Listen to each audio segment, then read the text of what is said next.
Hello students. मैं doctor Kamal Kumar Mahato एक नए अध्याय के चर्चा करूंगा। आज का अध्याय है सेल्फ एफिकेसी अर्थात आत्म प्रभावकारिता। यह अध्याय यूजी सेमेस्टर 5 के छात्र छात्राओं के लिए है। यह अध्याय क्या है इसके बारे में हम लोग जानेंगे और अपने अंदर में आत्म प्रभावकारिता को कैसे विकसित करेंगे इसके बारे में जानेंगे।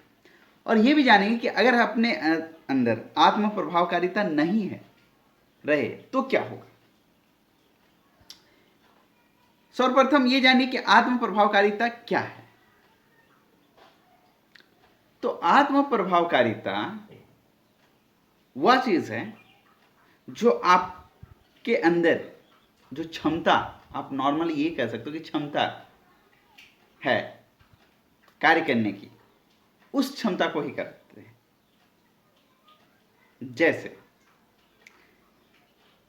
आपने देखे होंगे कि एक घर के दो बच्चे कोई बहुत आगे निकल जाते हैं और कोई वहीं के वहीं रह जाते हैं। अर्थात कोई अपने जीवन में अच्छे पायदान पे चले जाते हैं और कोई किसी तरह अपना जीविकापार्जन करने लगते हैं। क्या वजह है? तो दरअसल बात यह होता है कहीं ना कहीं वह व्यक्ति जो अपने जीविका किसी तरह यापन कर रहे हैं, उस व्यक्ति में आत्म प्रभावकारिता की कमी आ जाती है। जिसे क्षमता कहेंगे, वो किसी भी कार्य करने की क्षमता कम हो जाती है। हाँ, ये जन्मजात नहीं होती है, ये क्षमता जन्मजात नहीं होती है, ये परिवर्तनशील होती है। कभी किसी व्यक्ति में बहुत कोई समय एक समय पे बहुत ज़्यादा आ जाता है और वही व्यक्ति पे कोई ऐसा समय हो वही व्यक्ति पे कम हो जाती है। ये आत्म प्रभावकारिता का एक हम छोटी सी कहानी बताते हैं। आप हाथी को देखे होंगे, वो काफी बलवान होता है और काफी शक्तिशाली होता है। उसमें किसी कार्य को करने की क्षमता बहुत ज्यादा होती है, परंतु उनको देखिएगा उनके मागुत द्वारा, अर्थात उनके मालिक जो उसको उस समय हैंडलिंग कर रहे हैं, महावत के द्वारा एक पतले से रस्सी में बांध के रख देता है और वो रात भर बंधा हुआ रह जाता है। आप देखे होंगे आपके गांव में भी जब हाथी आती है, दिन भर इधर वो अपने गांव में घुमाने के बाद जब रात को आप ही को वही गांव के किसी एकदम गांव के अंतिम जगह या तो गांव के जहां से प्रारंभ हो रही वहां पे कोई पेड़ के नीचे वो लोगों रात बिताता है और वो हाथी को एक पतले से रस्सी से या तो एक चेन से बांध देता है और उसको ये कह दिया जाता है कि तुम्हें बांध दिया गया है, तुम यहीं रहो। वो रात भर वैसे ही रह जाता है। अगर हाथी के अंदर आत्म प्रभावकारिता का जागृत हो जाए तो वो उस रस्सी को कुछ ही समय में तोड़ सकता है। ये हुआ आत्म प्रभावकारिता का एक उदाहरण। इसी प्रकार आप में भी ऐसा ही है। आप अपने क्षमता को समझ ही नहीं पाते हैं, आप अपने क्षमता को समझ ही नहीं पाते हैं और इसीलिए कुछ चीज को पा नहीं सकते हैं। जिस दिन आप लोगों अपने क्षमता को समझ जाएंगे, उसी दिन से आप लोगों विकास की ओर बढ़ेंगे, एक अच्छे दिशा में बढ़ जाएंगे, अपनी लक्ष्य तक पहुंच पाएंगे। अभी अगर आप लोगों अपने आप को कमजोर महसूस करते हैं तो एक ही बात है कि आप लोग अभी अपने क्षमता को पहचान नहीं पाए हैं। बहुत सारे बच्चे का शिकायत है कि मैं गरीब हूं, मैं इसीलिए साइकोलॉजिस्ट नहीं बन सकता हूं, मैं डॉक्टर नहीं बन पाऊंगा। तो उनकी सिर्फ और सिर्फ एक ही वजह है, वो अपनी क्षमता को नहीं जान पाए। मनोविज्ञान में जितनी सारे मैंने शाखाएं बताया हूँ, जितने सारे जगह बताऊँ जहाँ पे वो रोजगार पा सकता है, अगर आप जितने भी छात्र छात्राएं कहीं पर भी अपने आप में किंतु परंतु लग रहा है कि मैं उस जगह नहीं पहुंच पाऊंगा, नहीं पहुंच सकता हूं, तो सिर्फ और सिर्फ एक ही कारण है, वो है आपकी आत्म प्रभावकारिता में कमी। आप अपने क्षमता को नहीं समझ पा रहे हैं, यही वजह। आइए अब ये बताएंगे कि आप अपने क्षमता को कैसे विकसित कीजिए। तो इसको एक मनोवैज्ञानिक ने इस पे रिसर्च करके कुछ पॉइंट्स निकाला है, जिसको अगर आप पालन करेंगे तो आप अपनी क्षमता को विकसित कर सकते हैं, आप अपने आत्म प्रभावकारिता को विकसित कर सकते हैं। उन महान मनोवैज्ञानिक का नाम हुआ बेंडूरा महोदय ने 4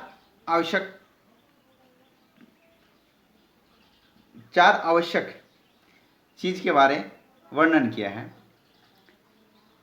जिसको अगर हम लोगों अनुसरण करें तो हम अपना क्षमता को वृद्धि कर सकते हैं। ये 4 पॉइंट्स हैं। पहला है एक्सपीरियंस। सपोज एक कहानी के माध्यम पे मैं इस चीज को समझाना चाहूंगा कि आप लोग क्रिकेट देखे होंगे खेलते हुए। तो जब क्रिकेट मैच होते रहती है तो हर बल्लेबाज में एक तो थोड़ी सी कसमकस होती है कि पता नहीं मैं इसकी बॉल को खेल पाऊंगा या नहीं पाऊंगा।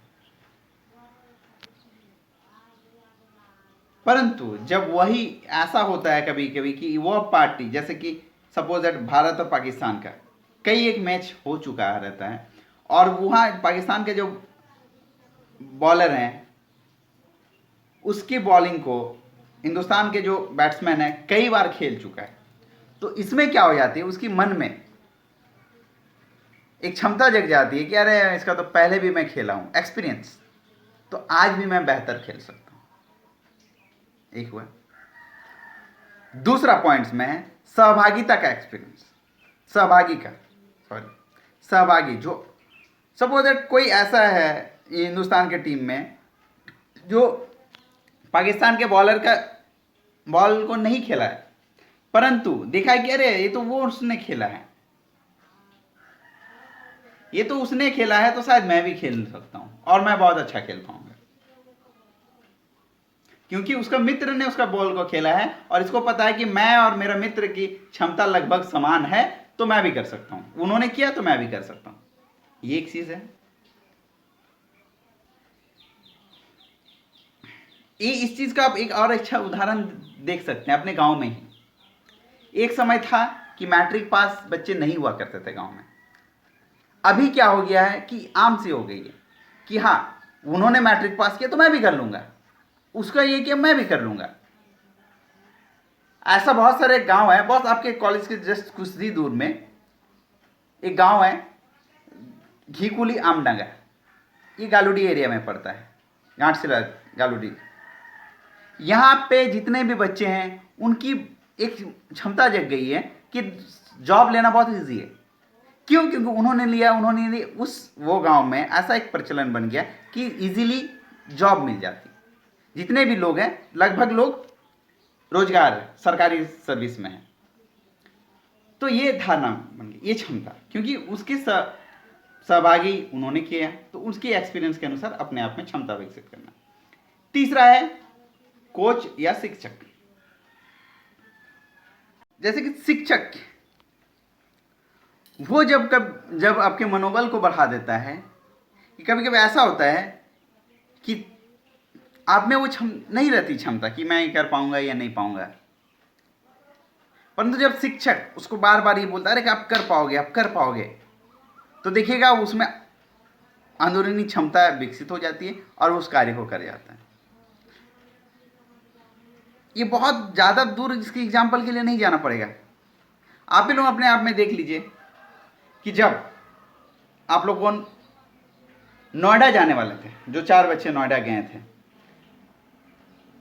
आप लोग इसके पहले इतने बड़े स्टेज में कभी परफॉर्म नहीं किए थे, परंतु ये जो चारों बच्चे हैं अच्छा खासा परफॉर्म किए। कैसे हुआ ये? वो आपके शिक्षक जो आपको पुश करता गया, अरे हाँ हो जाएगा, बहुत अच्छा कर पाओगे, बहुत अच्छा कर पाओगे, तो इसी कारण बस आप लोग बहुत अच्छे कर गए हैं वहां पे। ऐसा हर फील्ड में शिक्षक, जैसे कोच, कोई क्रिकेट का कोच है, वो अपने खिलाड़ी को बार बार ये प्रेरित करता है, अरे आप बहुत अच्छा, बहुत क्षमता, आपका बैट्स बहुत, माना बैटिंग बहुत अच्छा है, आपका बॉलिंग बहुत अच्छा है, तो ये वो सुनते सुनते सुनते कर जाता है। और जो लास्ट है चौथा वाला, ये भी बहुत महत्वपूर्ण है। ये हुआ आत्म आवाज। उसके अंदर एक आत्म आवाज जगती है और वो आवाज बोलता है कि नहीं, ये आप बहुत अच्छा कर पाओगे, और आप कभी भी नहीं मत समझिए कि ये आप नहीं कर पाओगे। बोल, आप जब भी सोचिए, आप पॉजिटिव सोचिए और ये सोचिए कि आप कर पाओगे।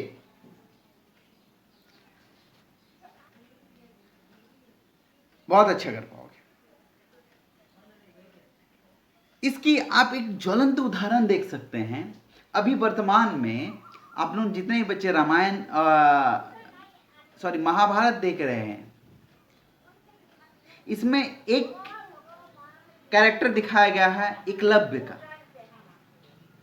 आप लोगों ने ये देखे होंगे कि वो बिना गुरु का भी बहुत अच्छा धनुर्विद्या सीखा था। कैसे? तो वो यही चीज है कि उसकी आत्म आवाज, उसके अंदर आत्म से एक आवाज निकला और वो उसकी क्षमता को बढ़ाए, और इसी क्षमता के कारण वो एक अच्छा धनुधारी बन पाए। इसको अपने डेली जीवन में भी ले लीजिए, तो आप लोग देखे होंगे कि ऐसा बहुत सारे समय आया होगा जब आप कोई कार्य को प्रथम बार देख के लगता है कि नहीं कर पाऊंगा, और उसके बाद अंदर से एक आवाज आती है कि शायद मैं कर पाऊंगा, और यही आवाज आपको इतना प्रेरित कर देता है कि आप उसको कर जाते हो। तो ये 4 चीज बेंड्रा महोदय ने बताया कि ये 4 चीज के माध्यम से हम अपनी क्षमता को बढ़ा सकते हैं। आशा है कि आप सभी बच्चों ने इसको ध्यान से सुने होंगे और समझें। अब आप लोगों को ये अध्याय पढ़ाने का मूल मकसद यही है कि आप सभी अपने क्षमता को बढ़ाइए, तो आप लोगों अपनी मंजिल को जरूर पा लेंगे।